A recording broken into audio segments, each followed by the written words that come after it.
There's a story I don't usually tell.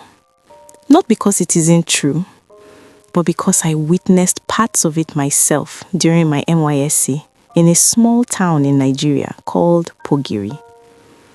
Pogiri was quiet, too quiet. The kind of place where everybody knows your business before you do. There was one compound people avoided. One woman whose name was never mentioned loudly. Mama Noma. At first, I thought it was just village gossip, until I started noticing things. Every market day, she arrived early and went straight to the oldest women at the far corner. She never laughed, never bargained. She bought strange things. Dried lizard tails, dark bitter roots wrapped in black nylon, white chalk in bundles, red thread, small clay pots without lids. One afternoon, I saw her collect goat's blood in a separate container, calmly, like she was buying palm oil. Whenever she passed, conversation stopped. She doesn't blink. She doesn't sweat. Her shadow delays. I laughed at first, until the rain incident. One heavy evening rain, everyone ran for shelter. Mama Noma stood in the open, arms slightly stretched, face lifted upward, lips moving like she was counting. That was when I felt something wasn't normal. Then there was her son, Chucks. Quiet boy, always alone. Whenever he passed, mothers pulled their children closer. Don't follow that boy. Even in school, children avoided him. One day during assembly, a girl fainted after standing beside him. From that day, he was officially the strange child. At night, I sometimes heard a low thumping from their compound. Not a drum, not music, just thump, thump, thump, like a heartbeat under the ground. Every full moon, Mama Noma locked her late husband's room, spread white chalk in front of the door, drew symbols, sat there till morning whispering. Chucks once said he heard breathing inside, but his father had died 5 years earlier. Then one night, I saw her under the Udala tree behind her house, barefoot, holding a red-covered calabash, shadows moving around her like smoke. She lifted her head. Her eyes were completely white.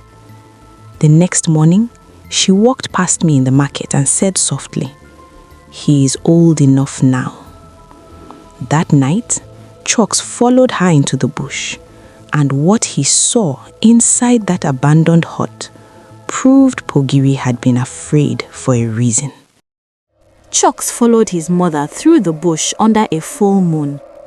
They stopped at the abandoned hut near the stream, the one villagers called Cursed. Before entering, she looked at him.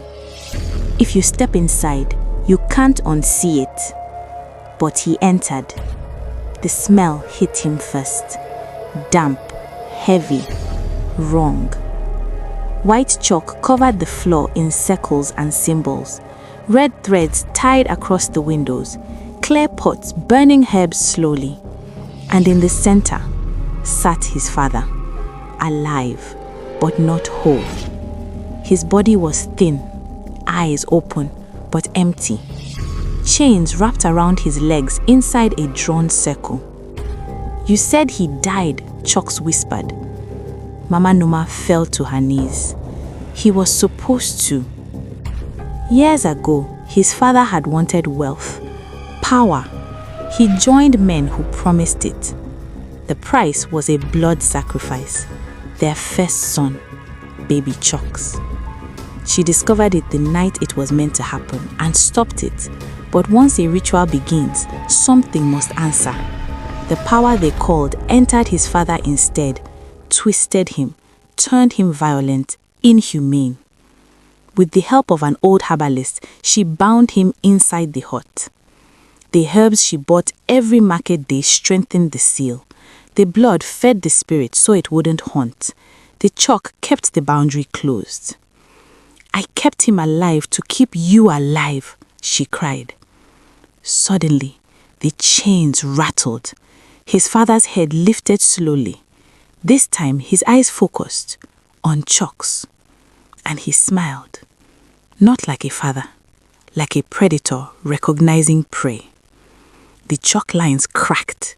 The hut trembled. Mama Numa screamed, "The seal is breaking!"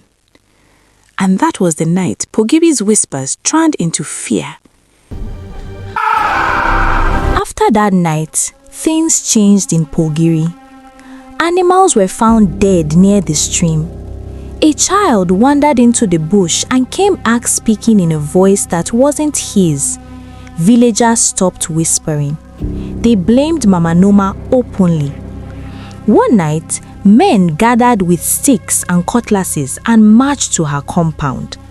Chuk stood in front of her for the first time in his life, but fear had already grown bigger than courage. They dragged her toward the hut. The moment they reached it, the door burst open, the chains snapped, and his father stepped out. No longer weak, no longer trapped. The air turned cold. The men dropped their weapons because what stood before them was not fully human anymore. Mama Noma understood. She had only been buying time.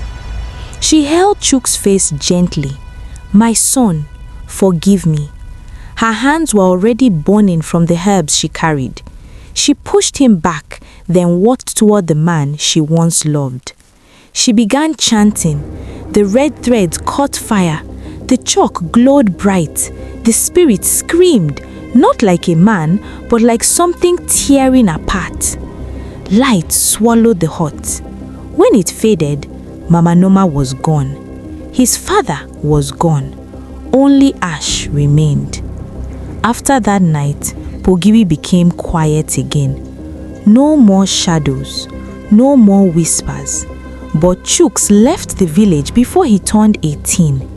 The last time I saw him at the park, he told me he hasn't visited Pogibi since then.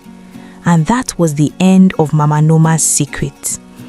Some secrets are not buried to hide the truth. They are buried to protect the ones we love. But tell me, if you found out your mother was hiding a darkness to save you, would you forgive her?